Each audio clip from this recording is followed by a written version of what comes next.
स्वागत है आपका नेक्स्ट आईएएस की इस खास पेशकश न्यूज़ एंड व्यूज़ में। पीएम नरेंद्र मोदी ने पिछले दिनों फ्रांस की स्टेट विजिट के बाद यूएई यानी यूनाइटेड अरब अमीरात की यात्रा की। यूएई की पीएम की विजिट इसलिए भी काफ़ी अहम है क्योंकि पिछले 8 साल में उनकी ये 5वीं यूएई की यात्रा थी। न्यूज़ एंड व्यूज़ के आज के एपिसोड में पीएम मोदी की यूएई विजिट के आउटकम और यूएई भारत के रिश्तों की पड़ताल होगी।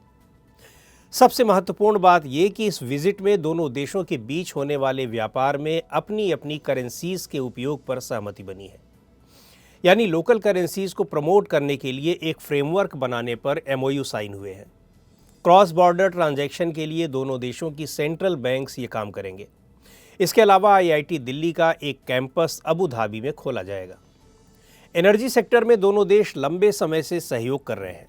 इस विजिट में ग्रीन हाइड्रोजन, सोलर एनर्जी और ग्रिड कनेक्टिविटी के मामले में कोऑपरेशन बढ़ाने की बात हुई है। दोनों देश भारत के स्ट्रेटजिक पेट्रोलियम रिजर्व प्रोग्राम सहित दूसरे एनर्जी स्पेक्ट्रम में इन्वेस्टमेंट बढ़ाने पर भी सहमत हुए हैं।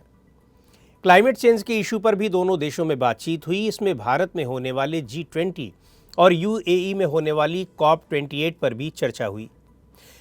यूएई में भारत के लोग बड़ी संख्या में रहते हैं और वहाँ काम करते हैं। यूएई ने इस पर संतोष जताया कि इंडियन कम्युनिटी ने उनके यहाँ सोसाइटी और इकोनॉमिक डेवलपमेंट में अहम भूमिका निभाने के साथ साथ बाइलैटरल रिलेशंस को भी मजबूत बनाने में योगदान दिया है।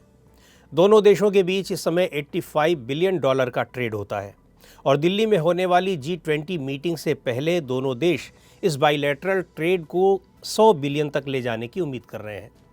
इसके अलावा कंप्रहेंसिव स्ट्रेटजिक पार्टनरशिप मजबूत करने, सहयोग के नए एरिया तलाशने और पीस प्रमोशन जैसे कई मुद्दों पर भी सहमति बनी है।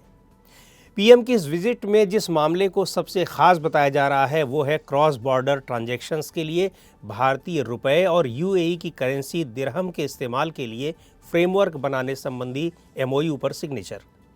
यह mechanism local currency settlement system LCSS पर काम करेगा। LCSS के बाद दोनों देशों के एक्सपोर्टर इंपोर्टर अपने अपने देशों की करेंसीज में पेमेंट करेंगे और फिर आगे चलकर इससे INR AED foreign exchange market के डेवलपमेंट में मदद मिलेगी। ट्रेड के अलावा ये व्यवस्था इन्वेस्टमेंट और रेमिटेंसेस को भी बढ़ाएगी, क्योंकि यूएई में रह रहे इंडियन डायस्पोरा के लोगों समेत जो भी दूसरे ट्रांजैक्शंस होते हैं उनका खर्च भी घटेगा और उसमें लगने वाले टाइम की भी बचत होगी। इसके ज़रिए भारत तेल सहित दूसरे इंपोर्ट के लिए यूएई को रुपयों में पेमेंट करेगा, जो अभी तक डॉलर में हो रहा था। इससे भी ज़्यादा इम्पॉर्टेंट ये है कि भारत रुपए के इंटरनेशनलाइजेशन के जो प्रयास कर रहा है उसमें भी मदद मिलेगी। भारत और यूएई के डिप्लोमेटिक रिलेशंस की हिस्ट्री पर नज़र डालें तो इसकी शुरुआत 1972 में हुई थी। 2015 में हुई पीएम मोदी की यूएई यात्रा में दोनों देशों ने इकोनॉमिक, डिफेंस, सिक्योरिटी और लॉ एनफोर्समेंट कोऑपरेशन को मजबूत करने का ऐलान किया था। दोनों देशों के विजन्स में सिमिलरिटीज़ दोनों को नज़दीक लाती हैं। यूएई का सेंटिनियल प्लान देश की सॉफ्ट पावर को एनहेंस करने पर फोकस करता है। वहीं भारत का विज़न 2047 भी इसी तरह के उद्देश्यों की बात करता है। दोनों देशों के विजन्स में ये सिमिलरिटीज़ दोनों देशों के रिलेशंस को हर मायनों में मजबूत बनाती हैं।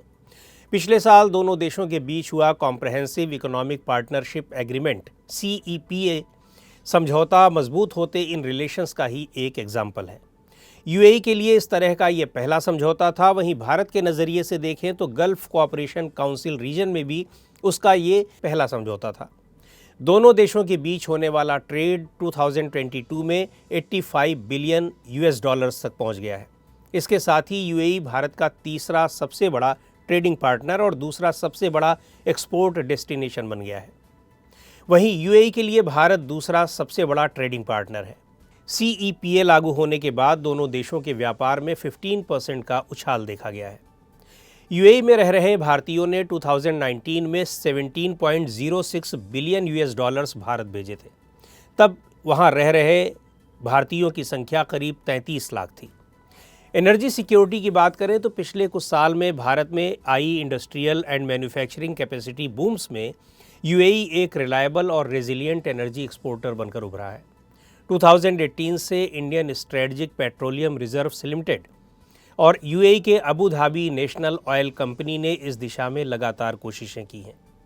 टेक्नोलॉजी पार्टनरशिप और डिजिटल इनोवेशन में भी भारत और यूएई ने कई समझौते किए हैं। इनमें रेड मून मिशन के लिए इसरो और यूएईएसए भी पार्टनरशिप पर विचार कर रहे हैं। यूएई ने डॉक्टर्स, इंजीनियर्स, पीएचडी स्कॉलर्स और हाई एंड टेक्नोलॉजी फील्ड जैसे artificial intelligence, big data, virology और एपिडेमियोलॉजी में स्पेशलिस्ट को गोल्डन वीज़ा देने की शुरुआत की है। इतना ही नहीं, उसने अपने स्पेस एजेंसी के लिए फॉर्मर इसरो चीफ के राधाकृष्णन को भी बुलाया है। कॉमन विजन्स के अलावा दोनों देशों की इंटरनेशनल इश्यूज़ पर भी एक जैसी समझ है। बात चाहे यूएस डॉलर के डोमिनेंस की हो, टेररिज्म की हो या फिर यूक्रेन वॉर से उपजे संकट की, दोनों देशों की चिंताएं एक जैसी हैं। इन्हीं स्ट्रेटजिक कन्वर्जेंसेस की वजह से ही दोनों देश इंडिया, इसराइल, यूएस, यूएई और India, UAE, France maritime trilateral जैसे मिनी लेटरल ग्रुपिंग्स में एक साथ आए हैं। इस तरह से देखें तो दोनों देशों के बीच रिश्तों की बुनियाद शेयर्ड इकोनॉमिक विजन्स और कंपैटिबल रीजनल जियोपॉलिटिक्स आउटलुक्स पर टिकी है। इकोनॉमिक इंगेजमेंट, डायस्पोरा रिलेशंस और स्ट्रेटजिक कन्वर्जेंसेस ही वे फंडामेंटल्स हैं जिन्होंने पिछले 10 सालों में दोनों देशों के संबंधों को नई ऊंचाइयों पर पहुंचाया है। जैसे जैसे दोनों देशों के बीच सीईपीए व्यापक होता जाएगा, दोनों के ये संबंध और भी मजबूत होते जाएंगे।